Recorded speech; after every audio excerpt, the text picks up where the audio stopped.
الحمد لله رب العالمين والعاقبة للمتقين. قال الله تبارك وتعالى في القرآن المجيد والفرقان الحميد: لا تقنطوا من رحمة الله. وقال الله تبارك وتعالى في المقام الآخر: ألا بذكر الله تطمئن القلوب.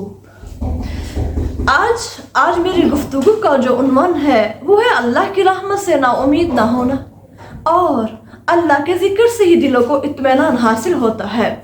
آئیے ہم اس بات کو ذرا دیکھتے ہیں کہ اللہ ذوالجلال نے قرآن کے اندر کیا ارشاد فرما دیا.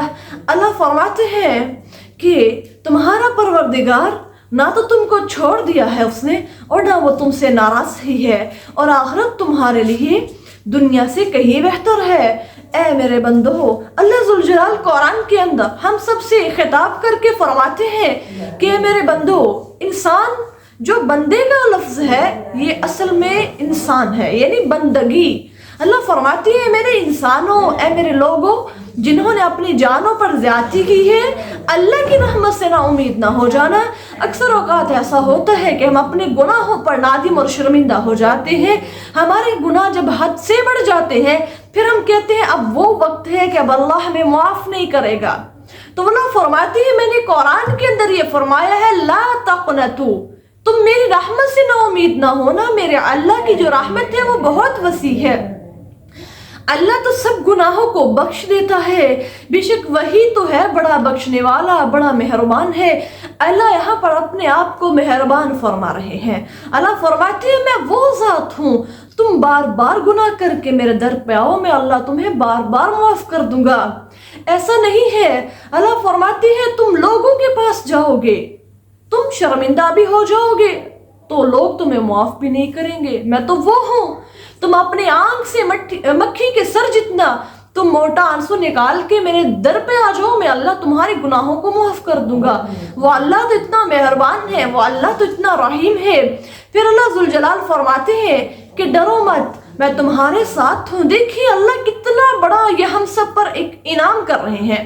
اللہ فرماتے ہیں تم پریشان نہ ہونا.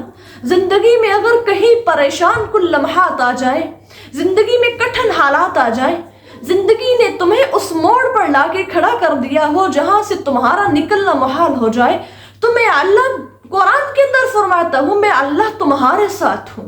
اور پھر جس انسان کے ساتھ اللہ آ جائے، اللہ کا اس کو ساتھ مل جائے، اس کو دنیا کی طاقتوں کی ضرورت نہیں رہتی.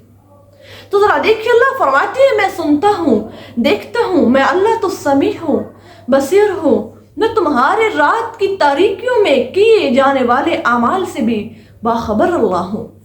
بے شک میں ہی اللہ ہوں، میرے سوا کوئی معبود نہیں ہے، تو میری عبادت کیا کرو اے آدم علیہ السلام کی اولاد، اور میری یاد کے لیے تم نماز پڑھا کرو. تو ذرا دیکھیے سبحان اللہ، اگر ہم اللہ کی قرآن کو ترجمہ کے ساتھ پڑھیں تو کیسے ہمارے دل کی اور دماغ کی کھڑکیوں کو اللہ ذوالجلال کھول دیتے ہیں. اور اللہ فرماتے ہیں تم نماز پڑھو گے تو تمہیں ملے گا کیا؟ تمہیں دل کا سکون ملے گا، تمہیں قرار ملے گا. تمہارا دل بے چین ہے، اللہ تمہیں سکون دیتا جائے گا. اور سن رکھو کہ اللہ کی یاد سے ہی دل آرام پاتے ہیں. سو تم مجھے یاد کرو، میں تمہیں یاد کیا کروں گا. سبحان اللہ. ذرا دیکھیے وہ کتنا اچھا وقت ہوگا، وہ کتنا حسین لمحات ہوں گے. وہ ہم زمین پہ بیٹھ کے اللہ کو یاد کر رہے ہیں، وہ اللہ فرشتوں میں بیٹھ کے ہمارا تذکرہ فرما رہے ہیں. سبحان اللہ. کبھی ہم اپنے مقام کو جانے تو صحیح، ہم کبھی اپنے مقام کو پہچاننے کی کوشش تو کریں.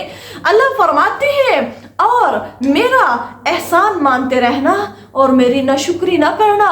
اگر تم میرا احسان مانو گی میں اللہ تمہیں اور زیادہ دیتا جاؤں گا.